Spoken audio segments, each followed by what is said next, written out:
adalah kacamata pertama melihat Jokowi bermain banyak kaki. Di salah satu media Tempo, seingat saya ada tema itu di majalah kalau saya tidak salah kemarin.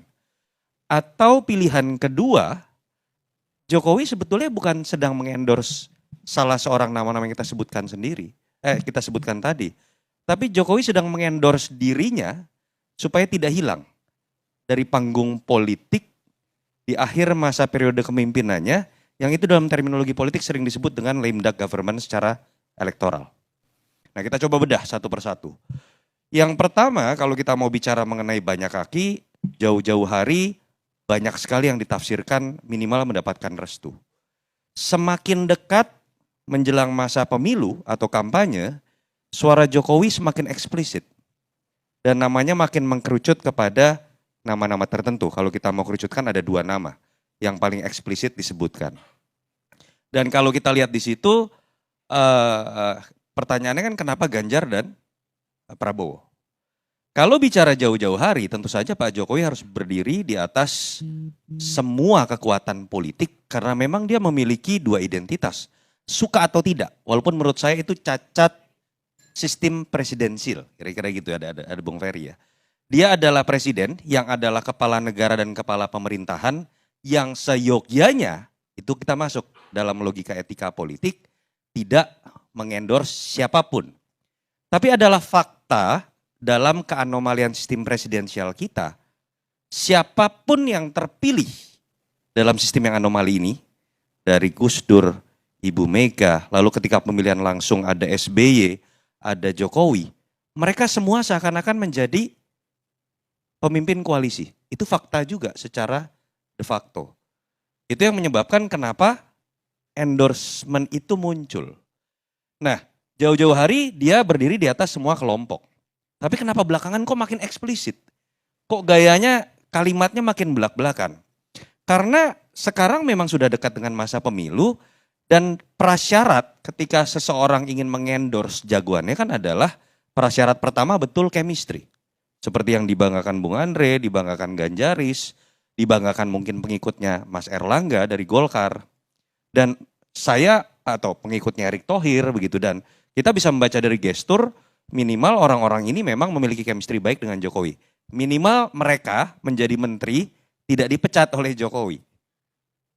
Kalau dipecat oleh Jokowi kan artinya ada pola pikir, visi misi dan chemistry yang tidak sama. Itu yang menyebabkan Anies sudah pasti chemistry-nya harusnya lebih jelek. Pernah diberikan kesempatan kerja, Jokowi nggak cocok, kira-kira gitu.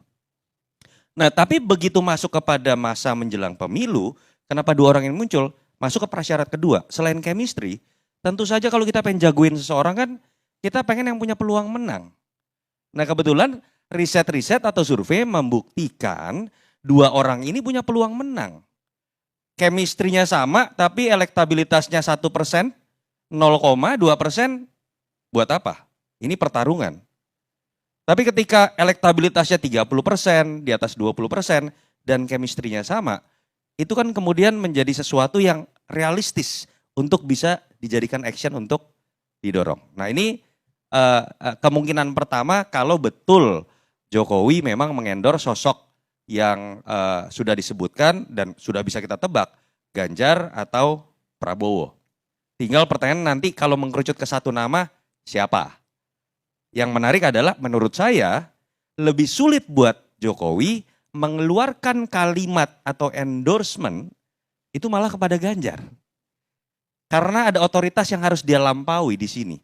Sebagai sesama kader PDI Perjuangan, di situ ada Ibu Mega. Pak Prabowo, dia bisa leluasa berbicara sebagai pemimpin koalisi, saya dorong Pak Prabowo, tidak ada otoritas yang dilampaui. Itu yang pertama. Tapi yang kedua, jangan-jangan saya malah berspekulasi, ini adalah upaya Jokowi tadi untuk menempatkan dirinya terus ada di panggung politik elektoral menjelang masa berakhirnya kepemimpinannya. Dia tidak mau menjadi lame duck government. Bahkan kalau kita mau coba lihat secara kronologis, kenapa sih tiba-tiba muncul isu 3 periode? Lalu kemudian 3 periode agak redup, muncul lagi perpanjangan periode dengan berbagai macam alasan. Lalu kemudian muncul mengenai Ganjar. Muncul lagi kemudian mengenai Prabowo. Di semua isu tersebut, pusat perhatiannya adalah Jokowi. Jadi kalau mau dispekulasikan seperti itu, menurut saya ini adalah kecerdasan berpolitik seorang Jokowi sebagai politisi ya. Yang saya harus berikan catatan kritis adalah pertama kepada calon-calon yang geeran didukung oleh Jokowi nih. Yakin dukungan Jokowi akan memberikan keuntungan? Nah, breakdown lah, kita punya data. Suara dari Ganjar dan Prabowo berbeda. Basis suara Ganjar itu adalah basis pemilih dari Pak Jokowi 2 kali pemilu. Karena dia punya banyak kesamaan. Suara Pak Prabowo adalah investasi tersisa dari 2 kali dia ikut pemilu dan kebetulan diposisikan sebagai antitesis Jokowi. Logikanya kalau saya, buat Pak Prabowo ini merugikan. Buat Ganjar ini menguntungkan.